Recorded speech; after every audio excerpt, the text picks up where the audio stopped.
Brought to you by Sip for Your Cause. Welcome again to Let's Talk Nonprofits, a program where we provide great information that helps nonprofits increase their awareness, their funding, sustainability, and ultimately their impact. And we do that through conversations with national thought leaders, nonprofit leaders, experts in the sector, and today we have a great guest as a nonprofit leader of the Georgia Ovarian Cancer Alliance, none other than Miss Kimberly Emory. Welcome. Thank you, Nash. Well, let me tell you, on many levels, I'm excited about this interview. I've always enjoyed our guests, but there's a little more special home touch to this one, and you'll find out later on in the conversation. But Kim is a stage 2C ovarian cancer survivor, and I want you to hear her story, and we want to make sure, and I'm going to say it at this point of the program, I want you to take this episode and spread it throughout all your social media networks. You can find this show and this episode and view it again and again at www.bizlinks.tv. You can find us on our YouTube channel at youtube.com/BizLinksTV. You can find us on Facebook/BizLinksTV, and again on all our social media networks. So we encourage you, this conversation today is probably one of the most important that I've ever conducted as host of Let's Talk Nonprofits. And then we're going to want you to reach out to the Georgia Ovarian Cancer Alliance and get involved in spreading the word, and you will find out why that is critical. Again, I want to welcome Kim and thank you for accepting our invitation to come and let's discuss ovarian cancer. Well, my thing is, let's turn the whisper into a shout. All right. They call ovarian cancer the silent killer. But in recent years, we have found out that there are symptoms to ovarian cancer. Women in the ovarian cancer community have come out and talked about their early symptoms around stage 2. And those symptoms are bloating, pelvic pain, difficulty eating. And when I say difficulty eating, I mean most women have difficulty eating and feeling full all at the same time. Okay. And urinary frequency. Those are some of the common symptoms that women with early onset ovarian cancer have said that they have. And Kim, I want you, again, the most important part of this show and this conversation today is what you just heard. We are going to make sure before this show ends that you are fully aware of what the early symptoms are for ovarian cancer. So I'm going to ask you to go through that one more time. So the symptoms are bloating, pelvic and abdominal pain, difficulty eating, you feel full really quickly, and urinary symptoms, which includes urgency and frequency. So let me ask you this, and I definitely will have you share your story because I think it's classic from what I've been researching Right. and find out ovarian cancer, and it's very alarming. And that's why it's critical about increasing the awareness. First, let me just ask you this. What is ovarian cancer? Well, ovarian cancer starts in a woman's ovary. There are 3 different types of ovarian cancer. There is the most common, which is epithelial. There's germ cell, and there's stromal. And a woman gets a tumor in her ovary, and that's what ovarian cancer basically is. And let me start, in case I got overwhelmed with the introduction. I want you to understand who you're talking to on this episode. Kim Emory is actually the president of the Georgia Ovarian Cancer Alliance. And would you just tell us how you got started with the ovarian cancer? Well, how I got started with the Ovarian Cancer Alliance, Georgia Ovarian Cancer Alliance, I was diagnosed in 2006 with ovarian cancer. And my journey to diagnosis is one many women have. I had the classic symptoms. I had the bloating. I had the pelvic and abdominal pain. I had the difficulty eating, feeling full quickly. I had the urinary symptoms, urgency and frequency. And I had these symptoms for about a year. Okay. And I was going back and forth to my primary care physician, and I probably had every test known to man. I had ultrasound, I had a CT scan, I had them all. And one day, the Georgia Ovarian Cancer Alliance came to my job, and they did a lunch and learn. Okay. And similar to what we're doing, talking about ovarian cancer, I'd never heard of ovarian cancer before. My mother died of breast cancer, Okay. and I never heard of ovarian cancer. But listening to the symptoms seemed like something I had. Well, I went back to my desk. I took the risk and symptom card from the young lady who came to speak. And I went back to my desk, put the card in my desk, and continued to live my life, getting sicker and sicker as the days went on. One day, I opened my desk, and it was like the card was glowing, like it was saying, "Read me, please, read me." So I took the card out, and I ticked off every last symptom. So I called my doctor, and I told her, "I need to come see you." And she made me her last appointment of the day, and I gave her the risk and symptom card. And it was like a light bulb went off in her head. And she immediately set me up for a PET scan.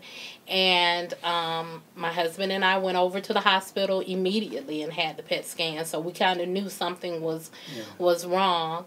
And within 24 hours, I had a diagnosis of ovarian cancer, possible ovarian cancer.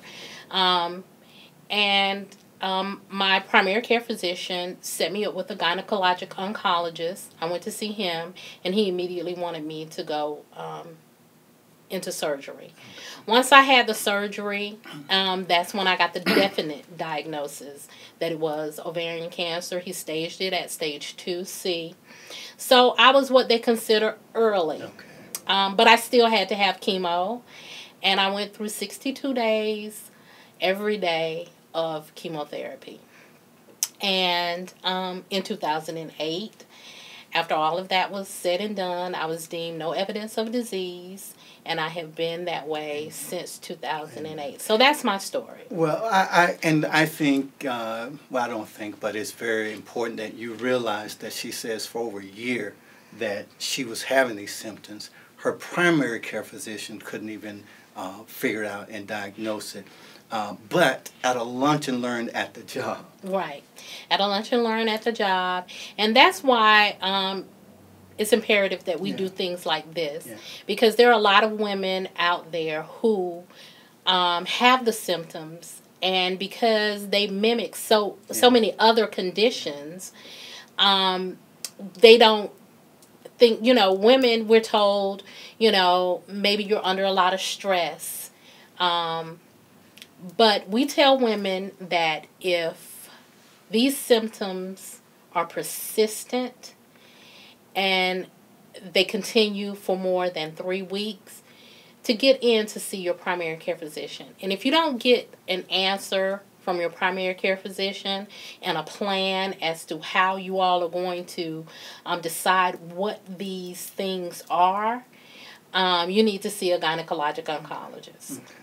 And so you go through your process, and then you get involved with the Georgia Ovarian Cancer Alliance. It's like I had to give back. Yeah. I could not continue just sitting back and not doing anything. So I got involved doing my first health fair, and where we passed out the same risk and symptom card that was given to me. Yeah. We passed those out because we have to turn this whisper into a shout. We have to change the way we look at this disease. It's no longer a silent killer. There are symptoms. Women need to be aware of the symptoms, and they need to know the symptoms just like, when you go to your doctor and he asks you when was your last period. Yeah. Women need to know these symptoms, and if they are persistent and they are unusual for you, then you need to be able to go into your doctor, and you all should come up with a plan of action. We tell women to keep a symptom and risk diary. Make a diary every day. is your, because my symptoms were every day. Okay. They never went away. Okay. From a scale of 1 to 10, they were always a 7. Some days there were 10s. So we tell women, if this is happening to you every day, we don't want women, with the regular stomach ache to go in. But if these symptoms are consistent and persistent, you need to get in to see a professional. So listen, everybody, you've heard it. You've heard it from a survivor, and we thank God for that. And understand, take very seriously those pains that you might just be passing off as certain, normal conditions. We don't want to take those chances, and we're glad that there was a lunch and learn. So what I'm going to do right now, I'm going to ask you, if you're a part of an organization, or if you have a business, or you work for a company, get in touch with the Georgia Ovarian Cancer Alliance and see if there's a way in which they can come out and have a lunch and learn with you and your organization, and invite them out to various health fairs that might be taking place to help you get involved. And let's start right now. How can they get in touch with the Ovarian Cancer Society? They can get in. They can get in. They can get in touch with us at www.gaovariancancer.org. Or they can call us at area code 404-255-1377. And if for some reason that after this show ends and you didn't write that down, again, you can go back to www.events.TV and you can see this episode again, and you can find that information and get in touch with them. Let's talk more about the Georgia Ovarian Cancer Alliance, because you have become not just a volunteer, not just a member, but now you've become the president. And I'm going to disclose this, and I tell you, we were blessed to be introduced to one another a couple of months back right now, but we actually graduated high school together. Right. And so, I'm glad to hear that your healing was manifested, and you were able to overcome and defeat that Thank you very that much. disease. And we're going to make sure the BizLinks TV network helps increase the volume of that shout. Thank you. All right. And so anything and everything we can do, we will do. So let's talk about the mission of Georgia Ovarian Cancer Alliance. So the Georgia Ovarian Cancer Alliance's mission is to increase awareness and education, and educate Georgia's women of all ages, their families, as well as the healthcare community, about the risk and the symptoms that will hopefully will lead them to early detection. You mentioned in that mission statement, you say something about the families being educated, but then you said the healthcare people, and you guys have a unique program. We have a very unique program. Our program is called Survivors Teaching Students, Saving Women's Lives. And what that program is, we take a group of survivors and caregivers into medical schools, and we talk to 3rd and 4th year residents, and we tell them our story, because even though each woman has a unique story, most of our stories are the same, where doctors weren't listening to us. We were coming to them with our symptoms. So what we want doctors to hear is our stories and the difficulties that we had in getting a diagnosis. One of the things that we do with survivors teaching students when we try to go to nursing schools also.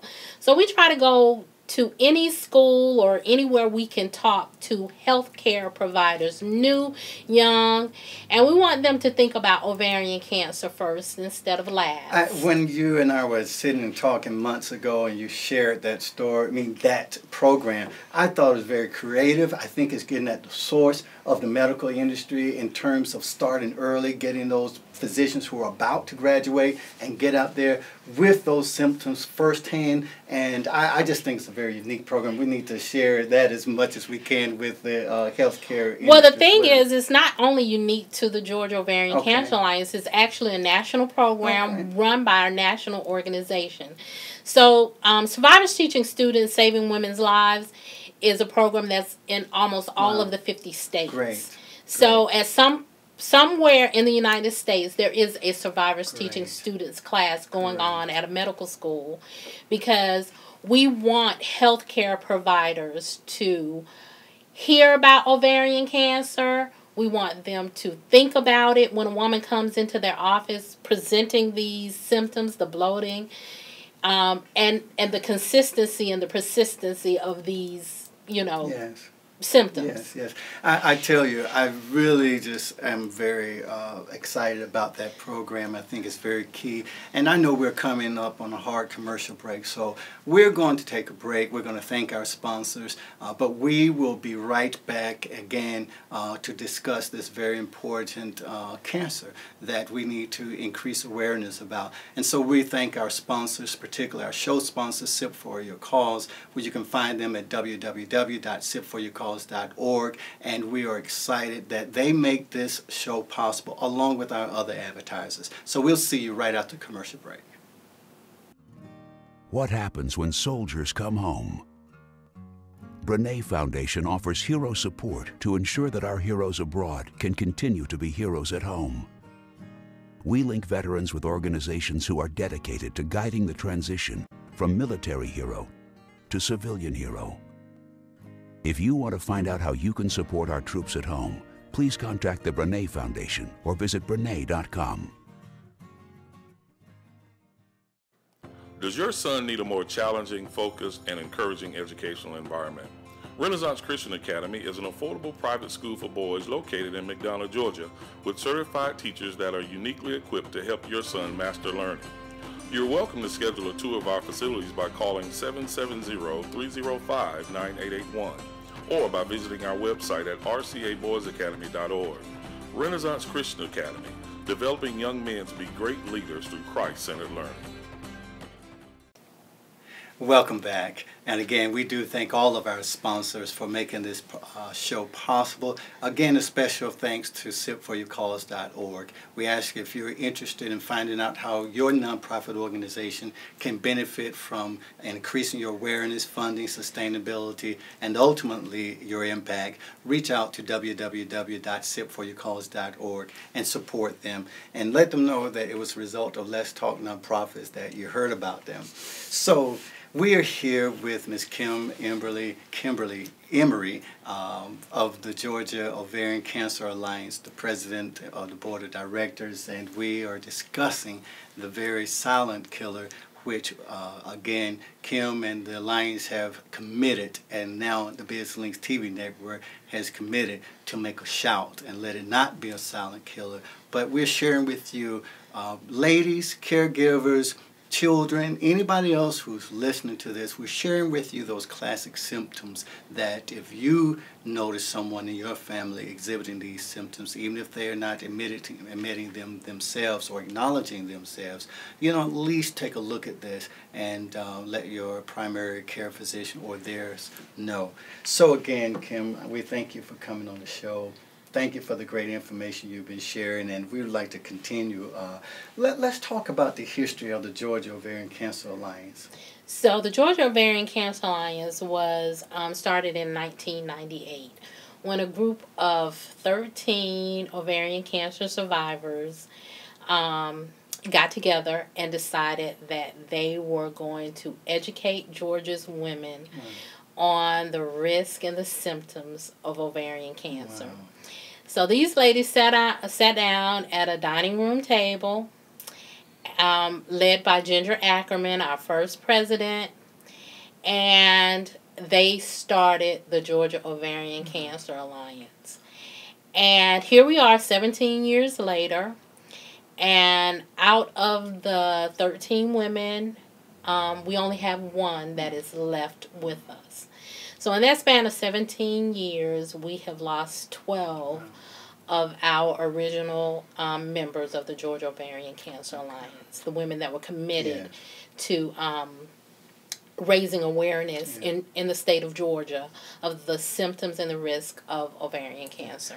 You know, something that you mentioned in particular, and especially it's on your site and information, if you go to the site, you'll read various stories. But, you know, I think one thing that comes across to me that's very striking is the time that most women find out until the time of death. And it reminds me of my mother that it was December, Christmas time, and by March, you know, she was gone. You know, about the time that she really began to acknowledge and even letting us know she was experiencing pain. You know, it's very short. And so I think it's very important that, again, you're going to hear us say time and time again that you take note of those symptoms and respond to them appropriately and get them diagnosed. But to talk about those 13 deciding to put forth an active, formalized way to spread the word, I think is commendable. I think it's some way in which you turned a tragedy into a triumph. Exactly. You know, in fact, I'm going to go back to you. You talk about your story on your website. You share it, and you mentioned the fact that although yours was a stage 2, and I say although because most find out much further advanced in that, and so. Right, 85% of women are diagnosed at late stage. Stage 3 and stage 4, and the 5-year survivability is about 38%. Wow. So late stage ovarian cancer, although women do live long lives, you know, some women do live with late stage ovarian cancer. They do it on chemo, maintenance chemo. They do it with reoccurrences. I talk about one of our board members, former board members, who has since passed away. She was diagnosed in 2011, and she went through 3 reoccurrences, and she passed away in December. And she was a late stage. She was diagnosed at a late stage. So the survivability rate for late-stage ovarian cancer beyond 5 years is significantly lower than my stage 2, which is 95% 5-year survivability rate. Great. So there is a great disparity between stage 2 and stage 3 or 4. Yeah. And, you know, and again, I'm just thinking, you know, when I hear stages, I know I have a visual acumen. And, you know, when I see stage 2 and stage 3, you know, that's like next door. Right. But you're just saying from that to the next one. Right. Most women at stage 3, the cancer has gone outside of the ovary, and now it has attached to the abdominal wall, the intestines, the bladder, and different parts of the body. Now at stage 3, it has gone. Stage 2, mine was contained in the ovary, and once we got, you know, once I had surgery, I had my ovary removed, and I was given chemotherapy. So that's why my, you know, survivability rate is higher. But once you're in the stage 3, now you're talking about outside of the ovary, and it has metastasized. And that's what I was about to say, and that's what my mother experienced. We had found that it had metastasized to those other different organs, right. Okay, so again, early detection is the key. Early detection. You're talking about 95%. 5-year survivability. Right, at stage 2. Yeah. And then it drops significantly. Guys, ladies, caregivers. Children. Nieces, nephews. Let's pay attention. And I want to give you another statistic. Please. In the United States, 22,000 women are diagnosed with ovarian cancer a year. Wow. 15,000 of those women will die. In the state of Georgia, 500 women are diagnosed. 430 will die. So the statistics for ovarian cancer, although they are grim, we at the Georgia Ovarian Cancer Alliance are here to support women with awareness and education and anything we can do to get the survivability and to bring those rates down. That 22,000 needs to come down. Yeah. So that's what we do at the Georgia Ovarian Cancer with awareness and education. And I'm going to jump around. I know that, I had some sequences in my mind, but because you talk about increasing awareness and those things, let's jump to your future events, because that's what your events are about. They're about increasing awareness. So some of our future events, we do a walk, just like most cancer or other diseases. We do a walk. Our walk is in September. It's called a Teal Trot. So it's not really one of those competitive walks, because we want people to bring their families out. It's September 12th at Piedmont Park this year.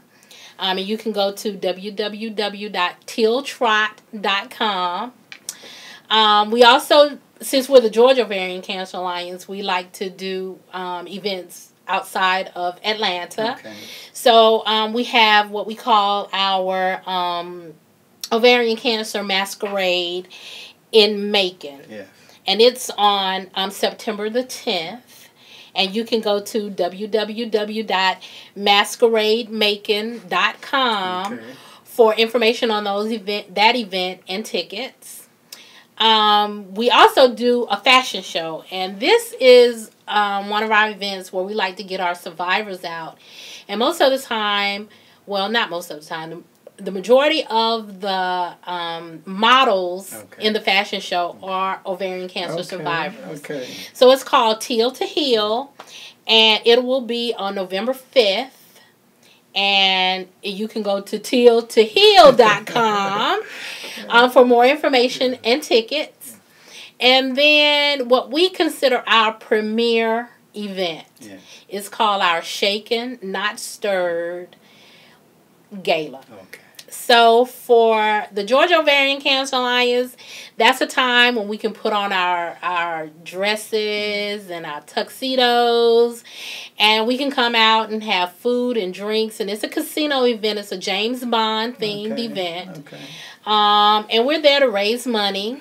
So we have casino games. We have other games. And that date? And that date is March 19th, 2016. And you can go to shakennotstirredgala.com for more information on that and tickets.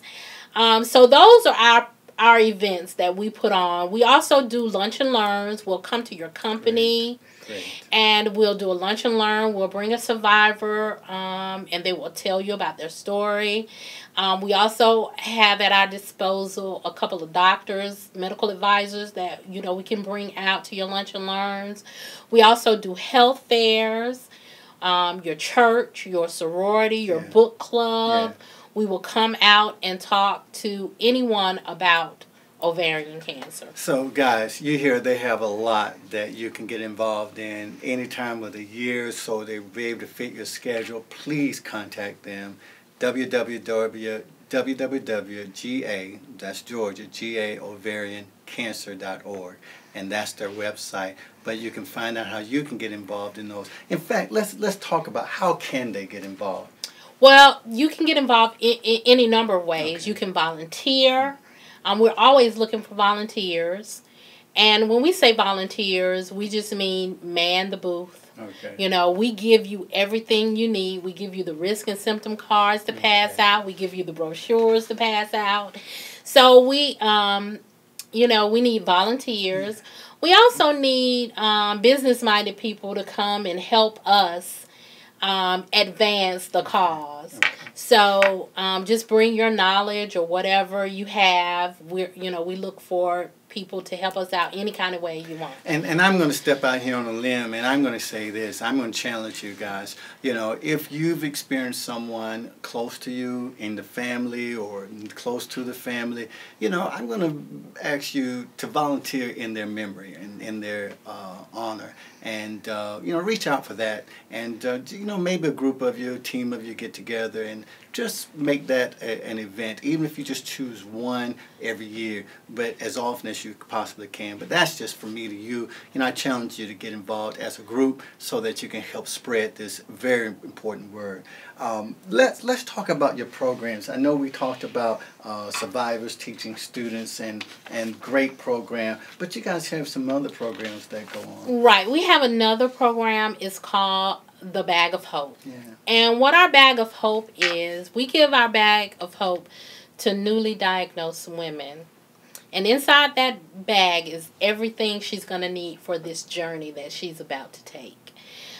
We fill it with information about treatment options, resources. We even have a survivor DVD where survivors just talk about what they are going to experience on this road that they're on now.